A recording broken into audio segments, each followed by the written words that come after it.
ஜனநாயகன் ஏன் ஏன் இந்த நெருக்கடி? இது மாதிரியான நெருக்கடி புதுசா இல்லை, ரொம்ப பழசு. ஏன்னா விஜய் அவர்கள் வந்து தன்னுடைய ஆக்டிங் கேரியரில் வந்து நிறைய அந்த மாதிரி நெருக்கடிகளை சந்திச்சிருக்கிறாரு.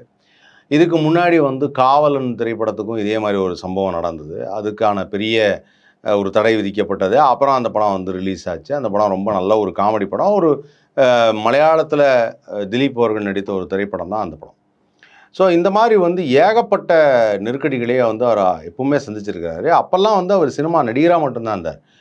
சமீபத்தில் தான் அவர் வந்து பார்த்திங்கன்னா ஒரு அரசியலுக்கு வரார். அரசியலுக்கு வரும்போது இப்போ நெருக்கடி ஏற்படுது. அப்போ கூட சினிமா நட்சத்திரமாக இருந்தப்போ ஒரு கொடி ஒன்று லான்ச் பண்ணார். அந்த கொடி லான்ச் பண்ணதுக்கப்புறம் தான் எல்லாருக்கும் வந்து அந்த ப்ராப்ளம் வந்தது. தம்பி ஏதோ அரசியலுக்கு வர மாதிரி தெரியுதே அப்படின்னு சொல்லி ஏதோ ஒரு இடையூறு பண்ணதாக சொல்கிறாங்க. அந்த கொடி வந்து என்னென்னா உண்மை உழைப்பு உயர்வு அப்படின்னு போட்டு ஒரு கொடி ஒன்று லான்ச் பண்ணார். அந்த மாதிரி ஒரு கொடியில் தான் பார்த்துட்டு எல்லாரும் அடுத்து தம்பி அரசியலுக்கு வராப்புல அவரை கொஞ்சம் இப்போவே அப்படின்னு சொல்லி எல்லாம் பண்ணாங்க. ஆனால் இப்போ நடந்தது மிகப்பெரிய வருத்தத்தை தருது.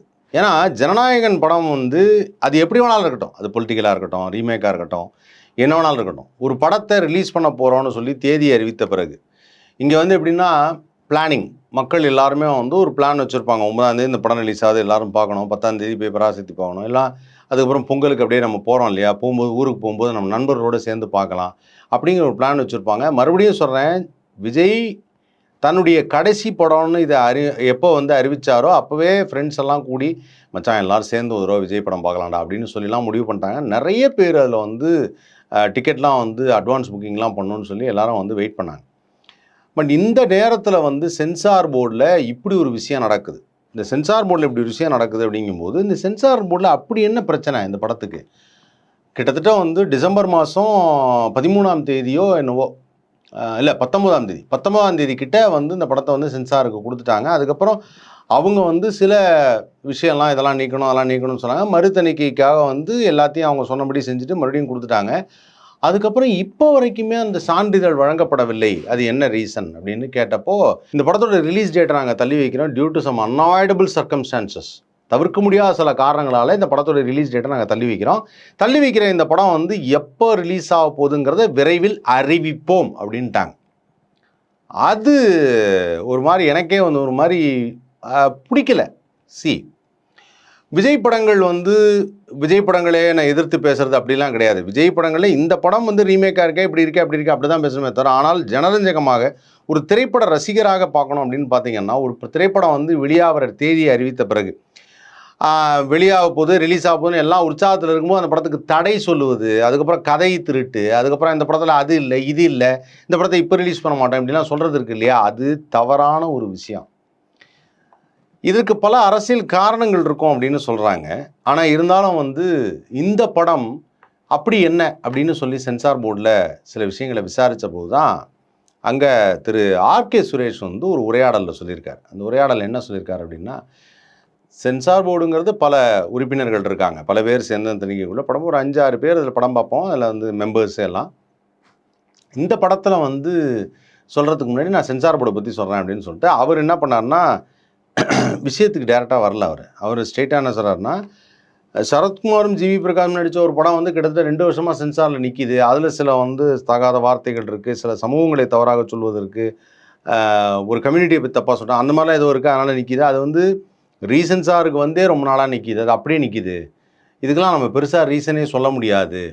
நம்ம வந்து சென்சார் போர்டில் என்னென்னா, ஒரு படத்தை பார்ப்பாங்களாம், ஒரு படத்தை வந்து போட்டு பார்ப்பாங்களாம், போட்டு பார்த்துட்டு கிட்டத்தட்ட வந்து ஒரு அந்த 4 பேர் படம் 5 பேர் பார்க்குறாங்கன்னா இல்லை நோட்ஸ் எல்லாம் எடுத்துகிட்டு ஒரு மணி நேரம் சமயத்தில் ஒரு டிஸ்கஷன் நடக்குமா, இந்த சீன் இருக்குது, இது இருக்குது, இது இருக்குது, இது என்னங்க, இது சரியாக வருமா, இது அவங்களுக்கு ஏதாவது தவறாக இருக்குமா அப்படின்னு சொல்லி ஒரு முடிவு எடுப்பாங்க. அதே மாதிரி இன்னொன்று அடுத்தது ஒரு படம் அடுத்த இன்னும் சில படங்களுக்கு வந்து 2 மணி நேரம் 3 மணி நேரம் 4 மணி நேரம்லாம் டிஸ்கஷன் வைப்பாங்களாம்.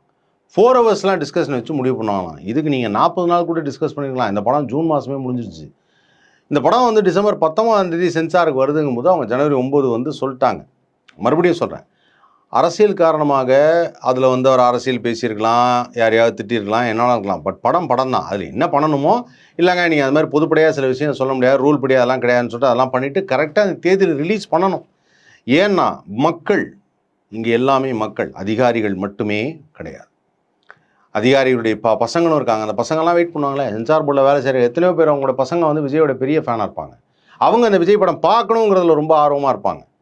அந்த படம் வருது, அது ரீமேக்காக இருக்குது, அது சிரிப்பாக இருக்குது, இல்லை நல்லா இருக்குது, நல்லா இல்லை, அதெல்லாம் செகண்டரி. பட் படம் வந்து அனௌன்ஸ் பண்ண தேதியில் ரிலீஸ் ஆகிருக்கணும். ஆனால் இங்கே என்ன பண்ணியிருக்காங்க, தள்ளி போட்டிருக்காங்க. எனக்கு கொஞ்சம் 2 நாளைக்கு முன்னாடி அவங்க அந்த வழக்கு தொடர்ந்து இந்த மாதிரி சென்சார் போர்டில் இன்னும் சான்றிதழ் தரமாட்டேறாங்கன்னு சொல்லும்போது, அப்போ ஜட்ஜு கேட்டாராம், ஏன் இந்த படம் 10ஆம் தேதி வந்தால் தான் என்ன அப்படிங்கிற மாதிரி வரலாம்ல அப்படின்னு சொல்லி ஒரு வார்த்தை அப்பயே ஷாக் ஆகிருக்காங்க. ஷாக்கானவர் 7ஆம் தேதி தீர்ப்புன்னு சொல்லுவாங்க. 7ஆம் தேதி வந்து சொல்லலாம் அப்படின்னு வழக்கை ஒத்தி வச்சு சொல்லியிருக்கிறாங்க. 7ஆம் தேதி அன்றைக்கி என்ன சொல்லியிருக்காங்கன்னா 9ஆம் தேதி சொல்லலாம் அப்படின்னு சொல்லிட்டாங்க. 9ஆம் தேதி தான் நான் படம் ரிலீஸு சொல்லக்கூடாதுல்ல. ஏதோ ஒரு காரணத்துக்காக ஒரு விஷயம் கேட்குறாங்க. அது என்ன, ஒரு 3 மணி நேர படம். அந்த 3 மணி நேர படத்தை ஜட்ஜோ சென்சார் போர்டோ எல்லோரும் சேர்ந்து உட்காந்து பார்த்து இதெல்லாம் நீக்கணும்ப்பா, இதை நீக்கிருப்பா, இதை மியூட் பண்ணிட்டு நாளைக்கு காலைல இது பண்ணுங்கள், நீங்கள் சர்டிஃபிகேட் கொடுத்துருங்க, கொஞ்சம் காப்பி உடனே போட்டு எல்லாம் ரெடி பண்ணுங்கள் அப்படின்னு சொன்னால் அவங்க எல்லாத்தையும் ரெடி பண்ணி கொடுத்தோன்னே அது நடக்க போகுது. அதை ஏன் அந்த ஒரு இன்ட்ரெஸ்ட் எடுக்க மாட்டேங்கிறாங்க? எதனால் அந்த இன்ட்ரெஸ்ட் வரல? இதுக்கு காரணம் வந்து எப்போவுமே வந்து இப்போ பார்த்தீங்கன்னா விஜய் அவர்கள் வந்து ஒரு அரசியலுக்கு வந்ததுக்கு பிறகு வந்து அவர் எப்பவுமே வந்து அவருக்கு ஒரு எதிரியை ஃபிக்ஸ் பண்ணிட்டாரு. இவங்க தான் ஆளுங்கட்சி தான் எனக்கு எதிரி அப்படிங்கிறாரு, எல்லாத்தையும் பேசுகிறாரு. இப்போ இந்த central board of the film சென்சாரில் நடக்கக்கூடிய அந்த விஷயங்கள்லாம் வந்து ஸ்டேட் லெவலில் நடக்கிறது கிடையாது, சென்ட்ரல் லெவலில் நடக்கிறது. நான் அப்போவே சொன்னேன், இவர் எங்கேயோ சென்ட்ரலில் பகைச்சிக்கிறாரு. சென்ட்ரலில் பகைச்சிக்கிட்டதுனால தான் இந்த ப்ராப்ளம். ஏதோ ஒன்று அவங்களுக்குள்ள பேச்சுவார்த்தைங்கிறாங்க, அப்புறம் அவங்களுக்குள்ள ஒரு உடன்படிக்கைக்கு வரல, இன்னும் கூட்டணி அமைக்கலைங்கிறாங்க, அதனால தான் தடுக்கிறாங்கங்கிறாங்க.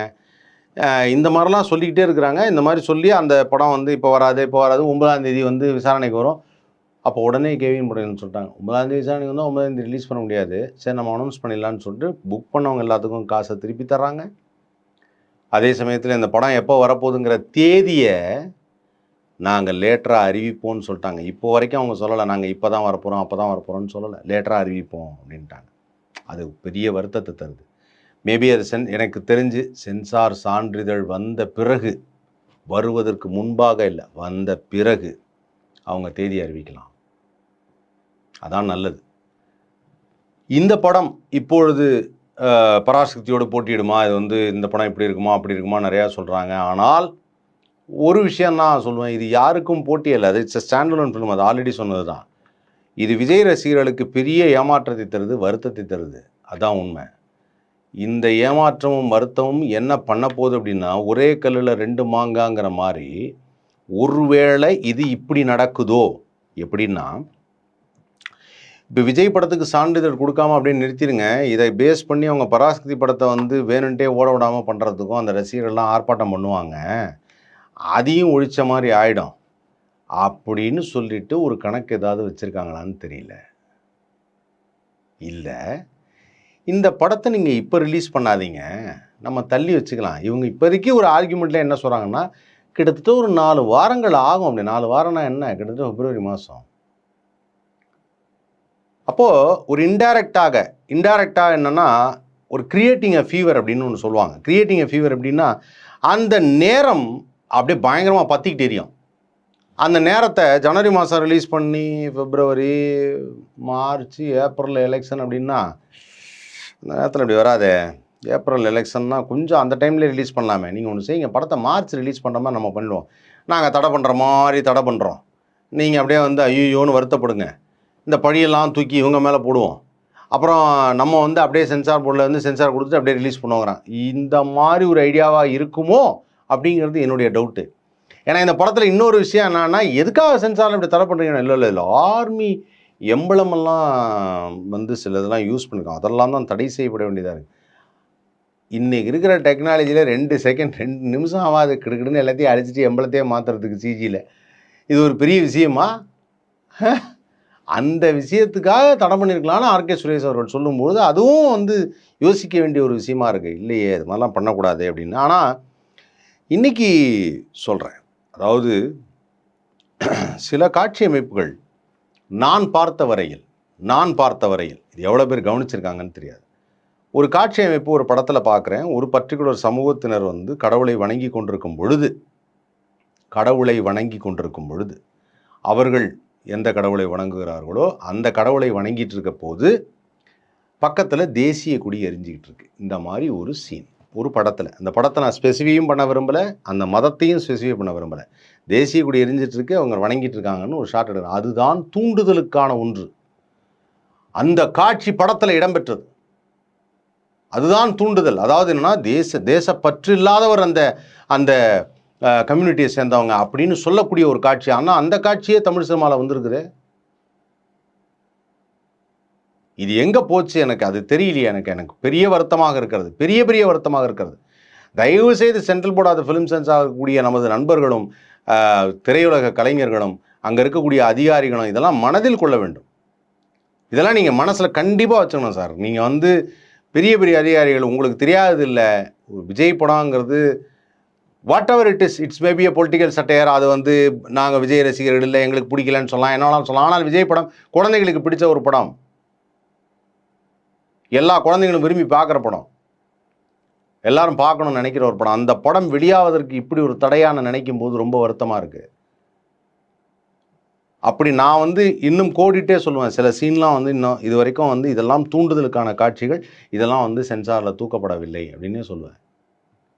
அதுவே எனக்கு ரொம்ப கஷ்டமாக இருக்குது. எனக்கு இதில் நான் சொல்கிற காட்சியை வந்துலாம் 30 வருஷம் ஆச்சு. அந்த காட்சிகள் எல்லாமே இருந்தது.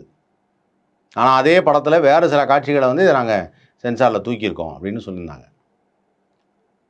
இப்படியெல்லாம் வந்து எனக்கு அந்த காட்சிகளை பார்க்கும்பொழுது, எனக்கு இது நடக்கிறதெல்லாம் பார்க்கும்போது, ஒருவேளை இதெல்லாம் வந்து பயங்கரமான பொலிட்டிக்கலோ, நீ இப்படி போனால் நான் அப்படி வருவேன், நான் அப்படி பண்ணால் நான் இப்படி வருவேங்கிற மாதிரி, நீ என்ன பண்ணுற, நீ கேட்குற மாதிரி கேளு, நான் என்ன பண்ணுறேன், தடுக்கிற மாதிரி தடுக்கிறேன். நான் தடுக்கிற மாதிரி தடுக்கும்போது நீ உடனே வேதனையாக இருக்குன்னு சொல்லு, வேதனையாக இருக்குன்னு சொன்ன உடனே இது இவங்க தான் காரணம்னு சொல்லு. இதில் அப்பாவியாக இருக்கக்கூடிய சிவகார்த்திகேயன் எங்கே மாட்டினார்? எங்கள் படம் ரிலீஸ் ஆகல, ஓம் படம் ஆகுதா? கோவத்தை கொண்டு பண்ணுறாங்க. ஏன்? ரசிகர்கள் ரொம்ப கோவத்தில் இருக்கிறாங்க. ஏன் இப்படி மக்களை தூண்டும் வகையில், மக்களை வந்து போர்க்களமாக அவங்கள வந்து மக்களை வந்து ஒரு அதாவது சொல்லுவோம், அடிக்கடி வந்து உமாவதி என்ன சொல்லும்போது சொல்லுவாங்க, ஹியூமன் கேட்டில்ஸ்னார். ஹியூமன் கேட்டில்ஸுங்கிற அந்த வார்த்தைக்கு எனக்கு இன்றைக்கி தான் அர்த்தம் புரியுது. அதாவது கிட்டத்தட்ட மந்தைகளாக உபயோகப்படுத்துறது அப்படிங்கிற மாதிரி. அது அடிச்சுட்டோம், பரவாயில்ல, நம்ம இதை மட்டும் பண்ணுவோம் அப்படின்னு. அது ரொம்ப வருத்தமாக இருக்கிறது, ரொம்ப மனவேதனையை தருகிறது. படம் வரட்டும், வந்தவொடனே போட்டிக்கு வச்சு பேசலாம். நாரடி போட்டிக்கு, ஆமாம் இந்த படம் நல்லா இருக்கா, அந்த படம் நல்லா இருக்கா, இந்த படத்தில் இப்படி பண்ணியிருக்காங்க, சரியில்லை என்னென்ன சொல்லலாம். ஆனால் படம் ரிலீஸ் ஆகாமல் இருக்கிறது அப்படிங்கிறது ரொம்ப தவறு. அது ஒரு தயாரிப்பாளர்களுக்கு மிகப்பெரிய கஷ்டம். எத்தனை தயாரிப்பாளர்கள் இன்னும் மனவேதனையில் இருக்காங்கன்னு உங்களுக்கு தெரியாது. அவ்வளோ தயாரிப்பாளர் மனவேதனையில் இருக்காங்க. அவங்களுக்கு எவ்வளோ பெரிய கஷ்டம் இருக்கும். அது ஒருத்தருடைய வாழ்வு. அது ஒன்றும் விஜயுடைய வாழ்வு மட்டும் அல்ல, அந்த படத்தில் நடித்த நடிகர்களுடைய வாழ்க்கை, அவங்களுக்கு அடுத்தடுத்த படங்கள் கிடைக்கிறதுக்கான வாழ்க்கை.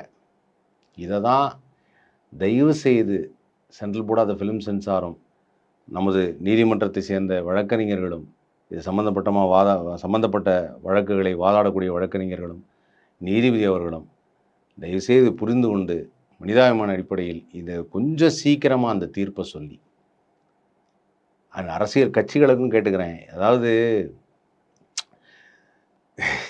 வடிவேல் காமெடி மாதிரி இந்த போண்டாமணி வந்து சொல்லுவார், சீப்பை திருடிட்டல்ல கல்யாணம் நின்றும்ல அப்படின்னு. இந்த படத்தை நிறுத்தி அதனால் வந்து மாற்றம் ஏற்பட்டு அதனால் பெரிய ஒரு பிரளயம் ஏற்படும் அப்படின்லாம் நினைக்கவும். அப்படி அந்த படத்தில் ஒரிஜினலான அந்த கதையிலையும் வந்து நார்மலான கதை தான், அப்படி ஒரு விஷயம் கிடையாது. அதுக்கு வேறு படம் பண்ணியிருக்கணும். இது தடுத்துறாது. இது வந்து தெரிஞ்சது. இதெல்லாம் வந்து பல வருஷத்துக்கு முன்னாடியே எம்ஜிஆர் படத்துக்கும் அதே மாதிரி நடந்திருக்கு. எம்ஜிஆர் படத்தில் நடக்கும்போது அப்போல்லாம் வேறு கேட்டகரி. பட் இப்போ போய் அதை திருப்பி அதெல்லாம் பண்ணுறதுங்கிறது சரியாக வராது.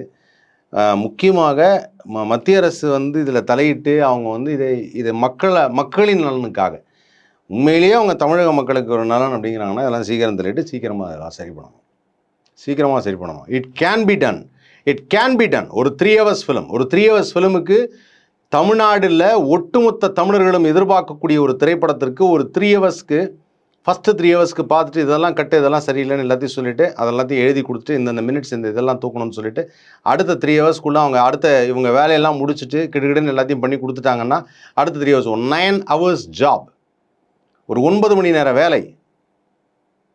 அந்த 9 மணி நேர வேலை அது ஜட்ஜ் அவர், மதிப்பிற்குரிய ஜட்ஜ் அவர்களும் central board of film censor committee அவர்களும் எல்லாரும் சேர்ந்து பார்த்து டக்குன்னு ஒரு முடிவு எடுத்துடலாம். அதை தடுக்கிறதுனால ஒரு விஷயம் நடக்குங்கிறது கிடையவே கிடையாது. அது மாறவே மாறாது. அதனால் அதை தயவு செய்து புரிந்து கொள்ள வேண்டும். அதுக்கான சீக்கிரமாக அந்த படம் ரிலீஸ் ஆகணும். அந்த படம் ரிலீஸ் ஆகி மக்கள் எல்லாரும் பார்க்கணும். விஜய் ரசிகர்களுக்கு மிகப்பெரிய கொண்டாட்டமாக இருக்கணும். பல பேருக்கு அது எமோஷனல் கனெக்ட். விஜயுடைய லாஸ்ட் படம்னு அவரே சொல்லிட்டாரு. அதனால் அது எமோஷனல் கனெக்டான ஒரு படம். அந்த படத்தை யாரோ ஒருத்தர் சொல்லியிருக்காருங்க. அந்த படம் வந்து ஒரு தவறான ஒரு அணுகுமுறையை காமிக்கிறது. இது யார் சாட்டை துருமுருகன் அவர் தான் சொல்லியிருந்தார். எனக்கு சிரிப்பு வந்தது அண்ணன் சொன்னதை பார்த்தோன்னே. கத்தி எடுத்து ரத்தத்தோடு வச்சு நக்கிறாருங்க. அதை பார்க்குறப்ப அதுக்காக அதுலேருந்து ஹெச்ஐவி பரவலாம் இல்லையா அப்படின்னு. ஐயோ ஐயோ அண்ணன் இதுக்கு முன்னாடி படமே பார்த்ததில்ல போல இருக்குது. ஏகப்பட்ட படம் இருக்குது, அதெல்லாம் ஒரு விஷயமே கிடையாது. பட் இருந்தாலும் வந்து அது ஒரு காட்சி, அது ஒரு சினிமாவுக்கு வந்து ஒரு காட்சி. பட் அதுக்கு ஒரு பயங்கரமாக பேசியிருக்காரு. இருக்கட்டும், பரவாயில்ல. இருந்தாலும் இப்படிப்பட்ட ஒரு நிகழ்வு நடக்கக்கூடாது. விரைவில் இந்த படம் ரிலீஸ் ஆகணும்னு நான் வந்து விரும்பி கேட்டுக்கிறேன். விஜய் ரசிகர்களுக்காகவும் கேட்டுக்கிறேன். நான் மறுபடியும் சொல்கிறேன், படம் வந்ததுக்கப்புறம் நாங்கள் நிறையா பேசுவோம். ஆனால் படம் வர்றதுக்கு தடையாக இருக்குங்கிறது நான் அவங்களுக்கும் சப்போர்ட் பண்ணுறேன். தடையாக இருக்கக்கூடாது. படம் தடையாக இருக்கக்கூடாது, வரணும். ஓகே.